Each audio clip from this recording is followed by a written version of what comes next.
বাচ্চারা, কেমন আছো সবাই? আজকে আমাদের গল্প হলো আঙুর ফল টক।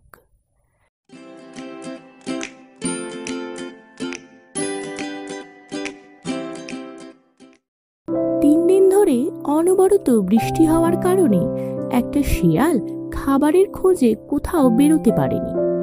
খিদের জ্বালায় থাকতে না পেরে শিয়ালটি বনের মধ্যে খাবারের সন্ধানে ঘুরতে লাগলো। হঠাৎ একটি ঝোপের দিকে তার নজর পড়ল। সে দেখল ঝোপের পাশে একটি আঙুর গাছ এবং অনেক পাকা আঙুরের থোকা ঝুলছে সেখানে। খিদের জ্বালায় সেই আঙুর খেয়েই পেট ভরাবে বলে শিয়ালটি মনস্থির করল। কিন্তু গাছের এত উপরে থাকা আঙুরের থোকাগুলো সে কিভাবে নাগাল পাবে সেই নিয়েই ভাবতে শুরু করলো। কিন্তু শিয়ালটি তার কোনো উপায় বার করতে পারল না।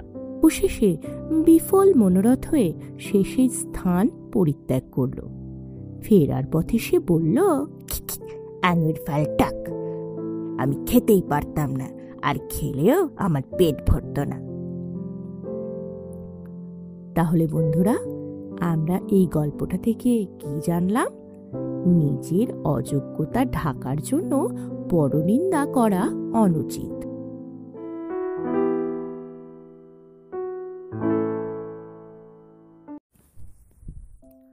হ্যালো ছোট বন্ধুরা, আজকে আমাদের গল্প হলো এক অসৎ বন্ধুর কাহিনী। একসময় এক গ্রামে 2 বন্ধু বাস করত। তাদের মধ্যে এমন গভীর বন্ধুত্ব ছিল যে একজন আরেকজনকে না দেখে থাকতেই পারত না। তাছাড়া তারা পরস্পরকে অত্যন্ত বিশ্বাস করত। একদিন এক বন্ধু বাণিজ্য করার উদ্দেশ্য নিয়ে কয়েক মাসের জন্য অন্য একটা শহরে রওনা দিয়েছিল। এ সময় সে তার বন্ধুটির দায়িত্বে লোহার সিন্দুকটি রেখে গিয়েছিল। কয়েক মাস পরে শহর থেকে ফিরে এসে তার লোহার সিন্দুকটা সেই বন্ধুটির কাছ থেকে ফেরত নেওয়ার জন্য সে তার বাড়ি গেল। কিন্তু বন্ধুটি তাকে বলল যে তার সিন্দুকটা উই পোকায় খেয়ে ফেলেছে। বন্ধুটি তখন অন্য বন্ধুটাকে কিছু না বলে নিজের বাড়িতে ফিরে এলো। সে তাকে একটা উচিত শিক্ষা দেবে বলে ঠিক করলো এবং উপযুক্ত সুযোগের জন্য অপেক্ষা করতে লাগলো। একদিন তার বন্ধুর ছেলেকে এক জায়গা একা একা খেলা করতে দেখে তাকে অপহরণ করলো। অন্য বন্ধুটি পরিষ্কার বুঝতে পারল তার বন্ধুই তার ছেলেকে অপহরণ করেছে। সেই মতো তাকে বলল তার ছেলেকে ফেরত দিতে। বন্ধুটি তখন বলল তার ছেলেকে চিলে নিয়ে গেছে। তার কথা শুনে অবশেষে অসৎ বন্ধুটি নিজের ভুল বুঝতে পারল এবং উচিত শিক্ষা পেল। এরপর সে তার বন্ধুর লোহার সিন্দুকটি ফিরিয়ে দিয়ে তার নিজের ছেলেকেও ফেরত পেল। তাহলে বাচ্চারা, আমরা এই গল্পটা থেকে কি শিখলাম? মন্দ কাজের জন্য ফল ভোগ করতে। গল্পের নাম কচ্ছপ ও খরগোশ।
প্রতিযোগিতায় জয়লাভ করে।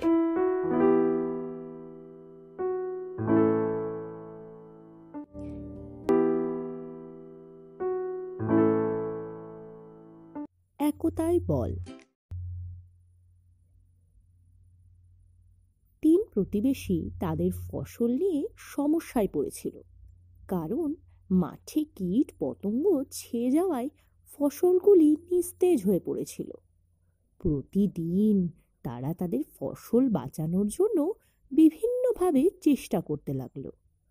প্রথমজন একটি কাকতাড়ুয়া ব্যবহার করলো, দ্বিতীয়জন কীটনাশক ছড়ালো এবং তৃতীয়জন তার ক্ষেতের চারদিকে একটা বেড়া লাগালো। গ্রামের প্রধান বুঝিয়ে দিলেন যে একা একা কাজ করার চেয়ে একসাথে কর্ম করা বেশি সহজ, শক্তিশালী এবং লাভজনক।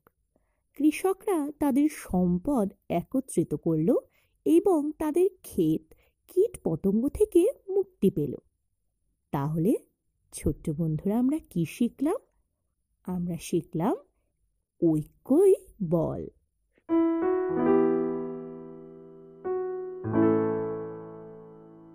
বুদ্ধিমান কাক। একটা কাক উড়তে উড়তে এমন একটা স্থানে এসে পৌঁছলো যেখানে জল পাওয়া খুবই দুষ্কর, অথচ পিপাসায় তার গলা শুকিয়ে যাচ্ছিল। অনেক খোঁজাখুঁজি করার পর কাক একটা কলসি পেল, কিন্তু কলসির কাছে গিয়ে সে হতাশ হলো। শুধু ঠোঁট বাড়িয়ে চেষ্টা করলো অনেকবার জল পান করার, কিন্তু জলের নাগাল না পেয়ে কাকটি চিন্তা করতে লাগলো কি করা যায়। কলসির আশেপাশে কিছু নুড়ি পাথর পড়েছিল, সেগুলো দেখতে দেখতে হঠাৎ কাকের মাথায় একটি বুদ্ধি এলো। একটি একটি করে নুড়ি পাথর নিয়ে কলসির মধ্যে ফেলতে লাগলো সে। পাথর জায়গা দখল করায় জল উঠে এলো কলসির মুখের কাছে। তৃষ্ণার্ত কাকের প্রাণ খুশিতে ভরে উঠল। ঠোঁট ডুবিয়ে প্রাণ ভরে জল পান করে সে তার তৃষ্ণা মেটাল। তাহলে বন্ধুরা, আমরা কি জানতে পারলাম এই গল্পটা থেকে? বুদ্ধি থাকলে উপায় হয়।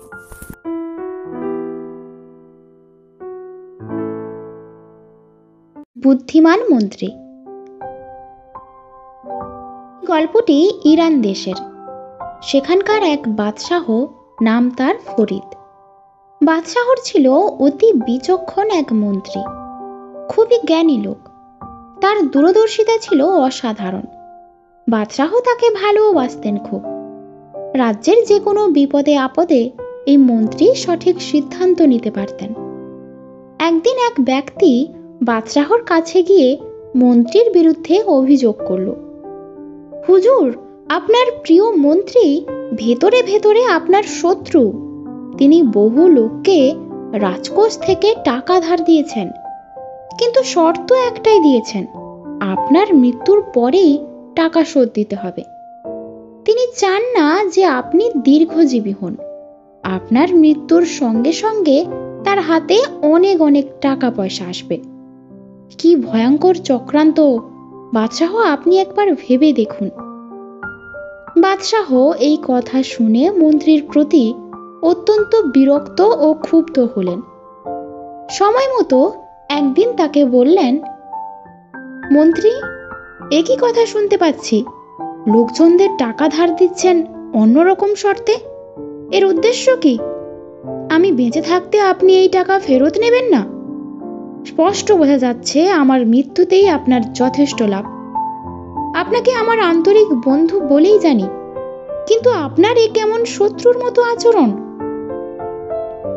মন্ত্রী বলল, জাহাপনা, আপনি যখন জিজ্ঞেস করলেন তখন আপনাকে সব কথা পরিষ্কারভাবে খুলে বলা উচিত, কিছুই গোপন করা উচিত নয়।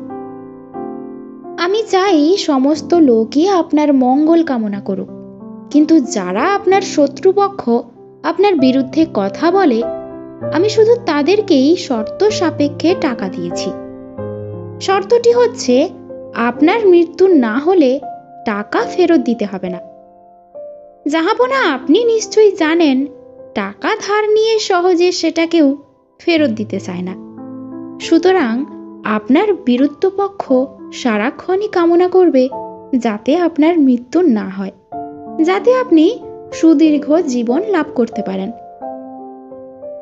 বাদশাহ উত্তর শুনে খুবই সন্তুষ্ট হলেন। মন্ত্রীর বুদ্ধির তারিফ করতে লাগলেন, তাকে যথেষ্ট পুরস্কার দিলেন। আর মন্ত্রীর বিরুদ্ধে যে লোকটা বদনাম করেছে তাকে শাস্তি দিতেও ভুললেন না।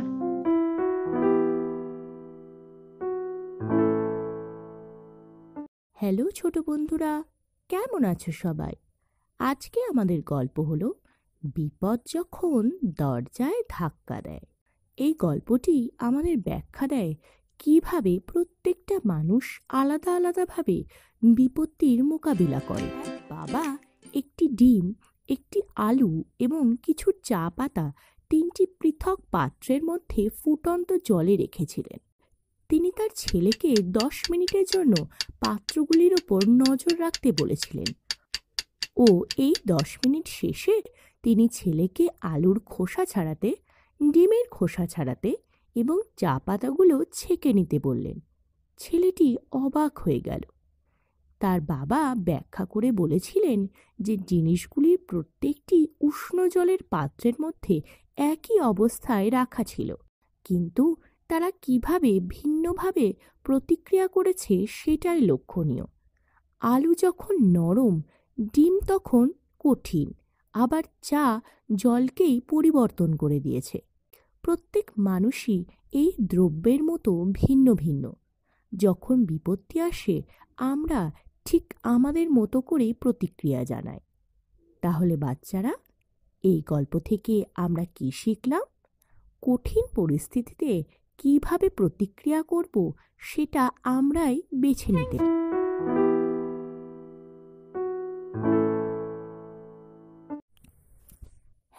আমরা এই গল্প থেকে কি শিখলাম? লোভ পতনের মূল কারণ।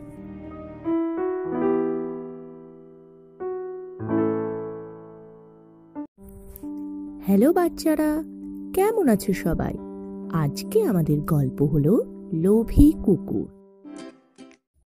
একদিন একটি লোভী কুকুর একটি কসাইয়ের দোকান থেকে এক টুকরো মাংস চুরি করলো।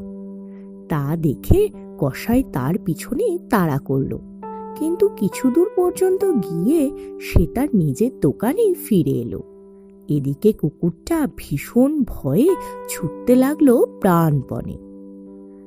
অনেকটা যাওয়ার পর সে পিছন ফিরে তাকিয়ে দেখল যে কসাইটা তার দিকে তাড়া করে আসছে কিনা। কাউকে আসতে না দেখে সে তার গতি কমিয়ে ধীরে সুস্থে হাঁটতে লাগলো। কিছুক্ষণ পরে সে এসে পৌঁছলো একটা ছোট্ট নদীর কাছে। সে তখন মুখে মাংসের টুকরোটা নিয়ে সেতুর ওপর দিয়ে নদী পার হতে লাগলো। সে সময় নদীর পরিষ্কার জলে তার প্রতিবিম্ব ভেসে উঠতে সে সেদিকে তাকিয়ে দেখল। লোভী আর বোকা কুকুরটা নিজের প্রতিবিম্বকে মাংস মুখে অন্য একটা কুকুর মনে করল। সেই মাংসের টুকরোটা পাওয়ার জন্য তার খুব লোভ হলো, আর অন্য কিছু চিন্তা ভাবনা না করেই নদীর জলে ঝাঁপিয়ে পড়ল, আর সঙ্গে সঙ্গে জলের স্রোত তাকে ভাসিয়ে নিয়ে গেল। লোভী কুকুরটা মাংসের টুকরোটার সাথে সাথে তার মূল্যবান প্রাণটাও হারালো। তাহলে ছোট্ট বন্ধুরা, আমরা কি শিখলাম? অতিরিক্ত লোভ মানুষের সর্বনাশের কারণ।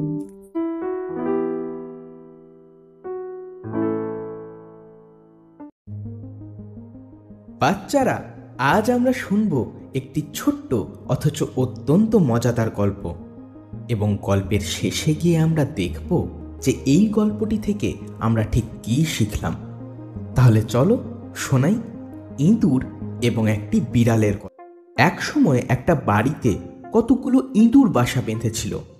ইঁদুরগুলো বাড়ির মালিকের ক্ষতি করছিল নানা রকমভাবে। বাড়ির মালিক অত্যন্ত বিরক্ত হয়ে তাদের হাত থেকে রেহাই পাওয়ার জন্যে একটা বিড়াল নিয়ে এলো। বিড়ালটা প্রতিদিন অনেকগুলো করে ইঁদুর মারতে শুরু করলো। তাতে ইঁদুরগুলো ভীষণ ভয় পেয়ে সর্বদাই তাদের গর্তের মধ্যে আটকে রইল। বাইরে বেরিয়ে আসতে তারা আর সাহস করল না। তারা কিভাবে এই বিপদ থেকে রক্ষা পাবে সেটা নিয়ে আলোচনা করার জন্য একটা সভা ডাকলো। অনেক অনেক রকম পরামর্শ দিল, কিন্তু কোনোটাই উপযুক্ত বলে মনে হলো না। অবশেষে এক বৃদ্ধ ইঁদুর দাঁড়িয়ে বলল, আমি একটা ভালো উপায়ের কথা চিন্তা করেছি। আমরা যদি বিড়ালটির গলায় ঘন্টা বেঁধে দিই, তাহলে বিড়ালটা যে আসছে সেই ঘন্টার শব্দ শুনেই পরিষ্কারভাবে বোঝা যাবে। বৃদ্ধ ইঁদুরের যৌক্তিকতা সবাই খুব প্রশংসা করল, কিন্তু অন্য একটা বৃদ্ধ ইঁদুর তার আসন থেকে উঠে দাঁড়িয়ে বলল, আমাদের বৃদ্ধ বন্ধুটি এইমাত্র যে উপায়ের কথা বললেন তা নিঃসন্দেহে খুবই ভালো, কিন্তু সমস্যাটা হলো তাই ঘন্টা বাঁধবে কে?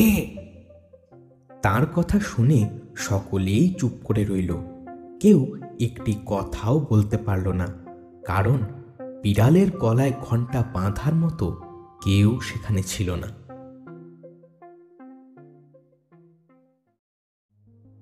তাহলে বাচ্চারা, এই গল্পটি থেকে আমরা ঠিক কি শিখলাম? বলা খুব সহজ, কিন্তু করা কঠিন।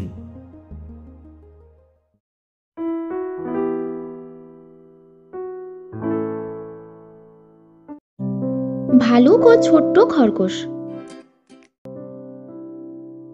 ভালুকের সঙ্গে দেখা হলো এক ছোট্ট খরগোশের। কোনো কিছু না বলেই খরগোশের কান মলে দিল ভালুক। আহ বলে চেঁচিয়ে উঠল খরগোশ। দুগালে দুটো থাপ্পড় মেরে চলে গেল ভালুক। শক্তির বড়াই তার উপচে পড়ছে। খরগোশ কাঁদছে আর কাঁদছে। কানের ব্যথা মিলিয়ে গেল, তবুও তার কান্না থামে না। এখন সে কি করবে? কেন সে ভালুকের সামনে পড়ল? তার কান বুঝি নষ্টই হয়ে গেছে। সাহায্যের জন্য কার কাছে সে যাবে? ভালুক অনেক শক্তিশালী। নেকড়ে আর শেয়ালও ভালুকের বন্ধু। আপন মনে খরগোশ বলে ফেলল, কে আমাকে সাহায্য করবে? কে একজন জবাবও দিল, আমি করব।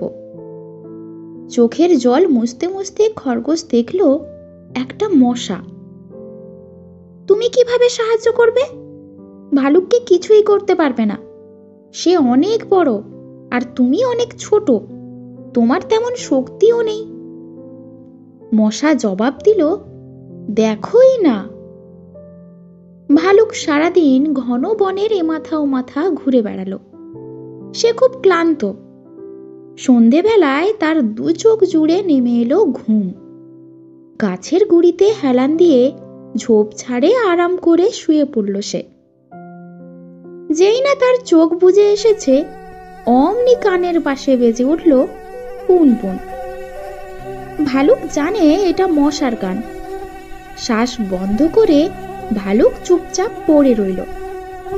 মশা নাকের ডগায় বসলেই মজা দেখাবে বলে। মাথার চারপাশে ঘুরতে ঘুরতে মশা ঠিকই নাকের ডগায় বসল। থাবা দিয়ে ভালুক নিজের নাকে নিজেই থাপ্পড় মারল, আর মশা ততক্ষণে পালিয়ে গেছে ভুঁ করে। ভালুক ডান দিকে কাত হয়ে আবার চোখ বুজল। সবে ঘুম এসেছে, আবার সেই পুনপুনানি। সময় মতো মশা এসে হাজির হয়েছে। ভালুক আবারও শ্বাস বন্ধ করল। ভাব দেখালো যেন সে ঘুমোচ্ছে। কান খাড়া করে মশার পুনপুন শুনছে ভালুক। কখন এসে মশা তার নাকে বসবে এই তার চিন্তা। মশার পুনপুন শব্দ হঠাৎ থেমে গেল। যাক, বাঁচা গেল, ভাবলো ভালুক। কিন্তু ততক্ষণে মশাটা ধীরে ধীরে ভালুকের কানে গিয়ে বসেছে। সর্বশক্তি দিয়ে বসিয়েছে এক কামড়।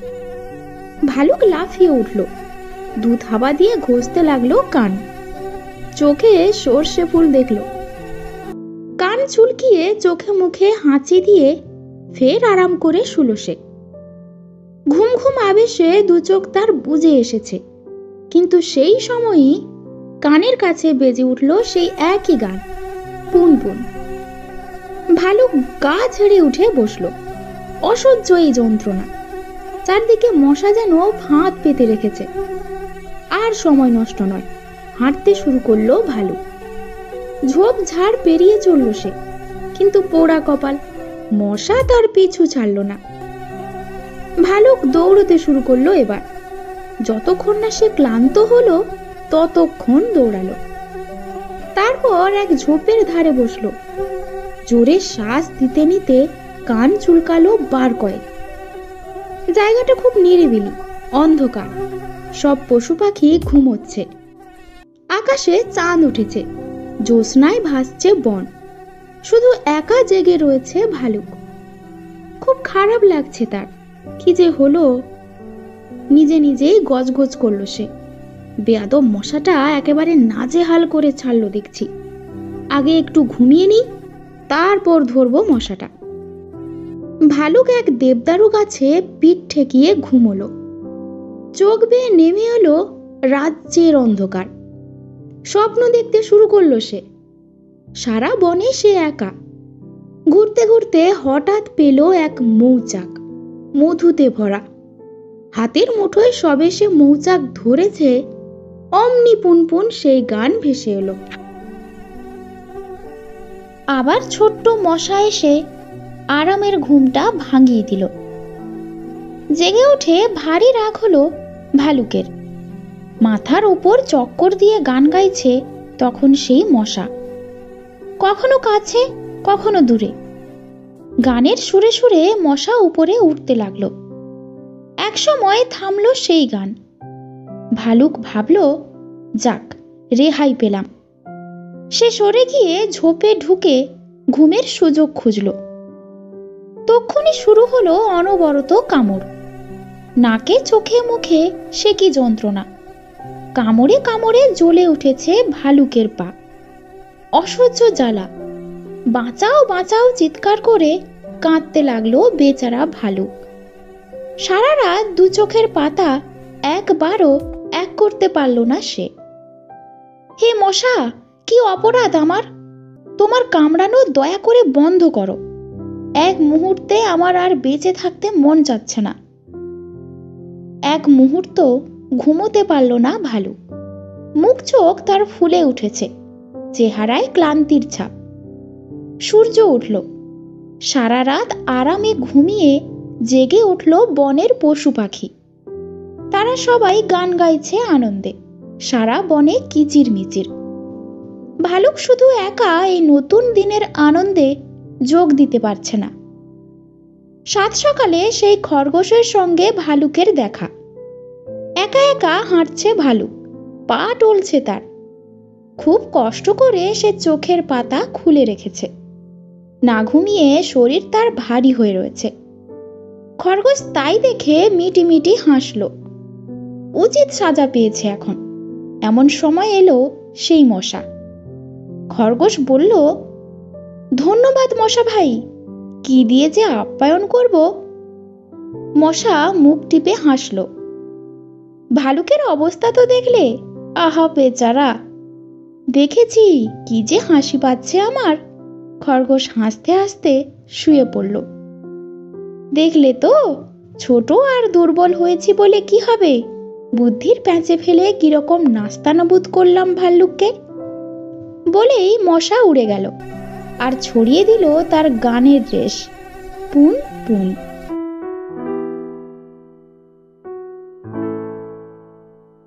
হ্যালো ছোট্ট বন্ধুরা, কেমন আছো সবাই?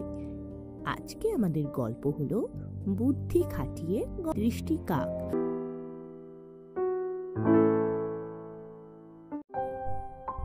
ছোট্ট বন্ধুরা, কেমন আছো সবাই?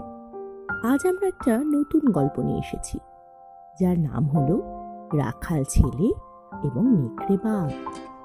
এক গ্রামে একটি রাখাল ছেলে বাস করত। তার বাবা তাকে ভেড়াদের যত্ন নিতে আদেশ করেছিলেন। প্রতিদিন ছেলেটাকে ঘাসের মাঠে ভেড়াদের চড়াতে নিয়ে যেতে হতো। রাখাল ছেলেটির এই কাজটা একদম পছন্দ ছিল না, কারণ সে দৌড়তে আর খেলতে চাইত। তাই একদিন সে গ্রামের লোকেদের সাথে মজা করার সিদ্ধান্ত নিল। হঠাৎ সে চিৎকার করে বলল, নেকড়ে নেকড়ে। রাখাল ছেলেটির চিৎকার শুনে পুরো গ্রামের লোক নেকড়েকে তাড়ানোর জন্য পাথর, শাবল, লাঠি যে যা পারল নিয়ে এলো। কিন্তু বনে এসে গ্রামবাসীরা যখন দেখলো যে কোনো নেকড়ে নেই, রাখাল বালকটি তাদের সময় নষ্ট করেছে এবং তাদের ভয় দেখাবার জন্য মিথ্যে কথা বলেছে, তখন তারা বিরক্ত বোধ করলো এবং যে যার বাড়ি ফিরে গেল। পরের দিন ছেলেটি আবার চিৎকার করে বলল, নেকড়ে, নেকড়ে। আর গ্রামবাসীরা আবারও নেকড়ে তাড়াতে রাখাল ছেলেটির কাছে দৌড়ে এলো। ছেলেটি তাদের ভয় দেখে যখন হেসে উঠল, গ্রামবাসীরা চলে গেল এবং কেউ কেউ খুব রাগান্বিত হলো রাখাল ছেলেটির কীর্তিকলাপ দেখে। তৃতীয় দিন ছেলেটি ভেড়া চড়াবার জন্য ছোট্ট একটা পাহাড়ে উঠেছিল এবং হঠাৎ সে দেখল সত্যিকারের একটা নেকড়ে বাঘ তার ভেড়াদের উপর আক্রমণ করছে। সে প্রাণপণ চিৎকার করে বলল, নেকড়ে, নেকড়ে। কিন্তু গ্রামবাসীরা ভাবল রাখাল ছেলেটি বুঝি তাদের আবার বোকা বানাবার চেষ্টা করছে, তাই এবার কেউ ছেলেটিকে উদ্ধার করতে এলো না। মিথ্যে বলার কারণে রাখাল ছেলেটি তার 3টি ভেড়াকে হারালো। তাহলে বাচ্চারা, আমরা এই গল্পটা থেকে কি শিখলাম? মিথ্যে গল্প বানানো কখনো উচিত না, কারণ আসল প্রয়োজনে কেউ সাহায্যের হাত বাড়াবে না।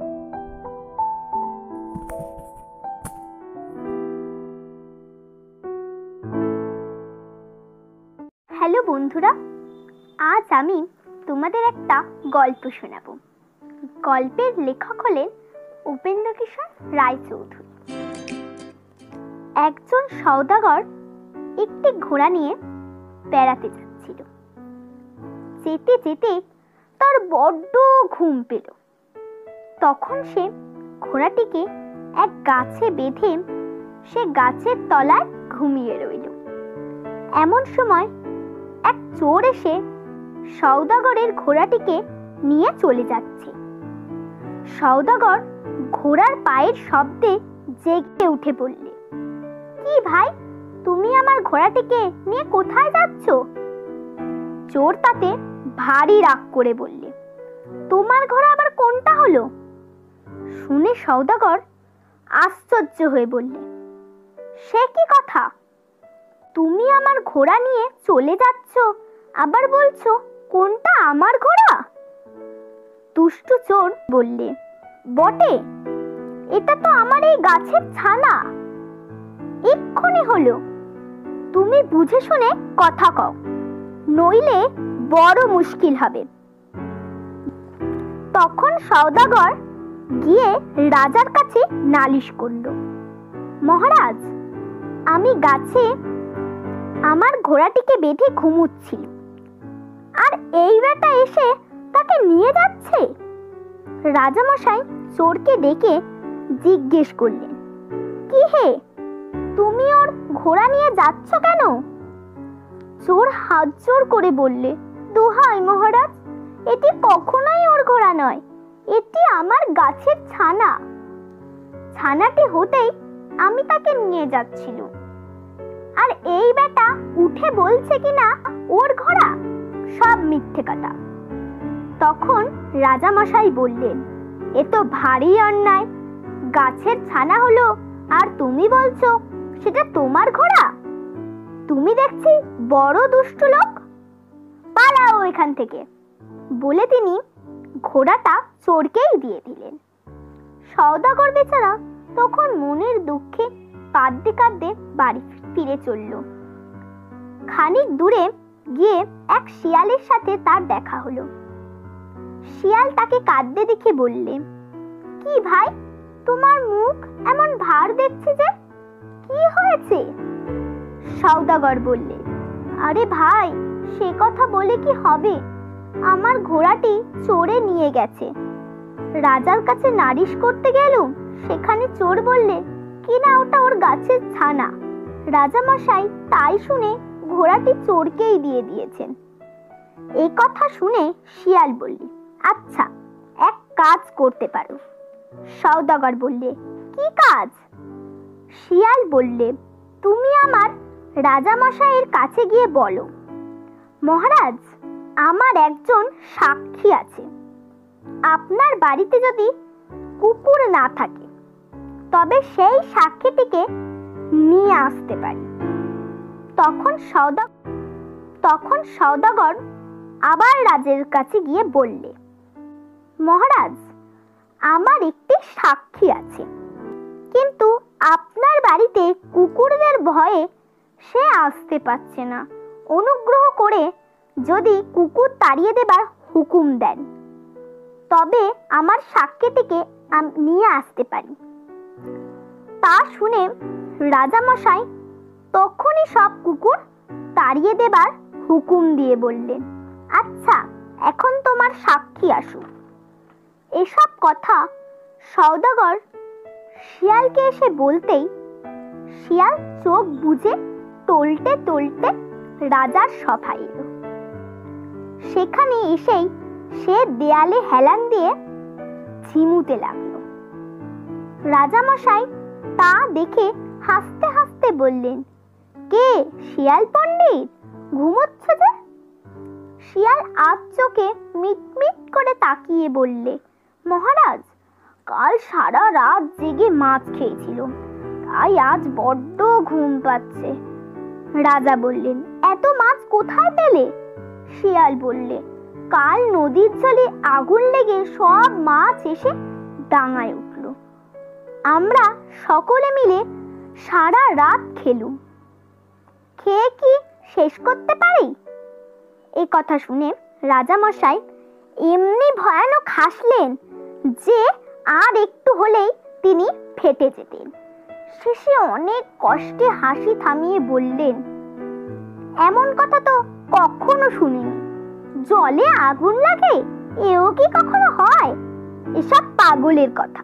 তখন শিয়াল বললেন, মহারাজ, ঘোড়া গাছের ছানা হয়, এমন কথাও কি কখনো শুনেছেন? সে কথা যদি পাগলের কথা না হয় তবে আমার এই কথাটির কি দোষ হলো? শিয়ালের কথায় রাজামশাই ভারী ভাবনায় পড়লেন। ভেবে চিনতে শেষে তিনি বললেন, তাই তো, ঠিক বলেছ, গাছের আবার কি করে ছানা হবে? সে বেটা তবে নিশ্চয়ই চোর। তখনই হুকুম হলো, আন্তরে সেই চোর বেটাকে বেঁধে। অমনি 10 পেয়াদা গিয়ে চোরকে বেঁধে আনতেই রাজামশাই বললেন, মার বেটাকে 50 জুতো। সে বেটা 25 জুতো খেয়ে চেঁচিয়ে বললে, গেলুম গেলুম, আমি ঘোড়া এনে দিচ্ছি, আর এমন কাজ কখনো করব না। কিন্তু তার কথা আর তখন কে শোনে? 50 জুতো মারা হলে রাজা বললেন, শিগগিরই ঘোড়া এনে দে, নইলে আরো 50 জুতো।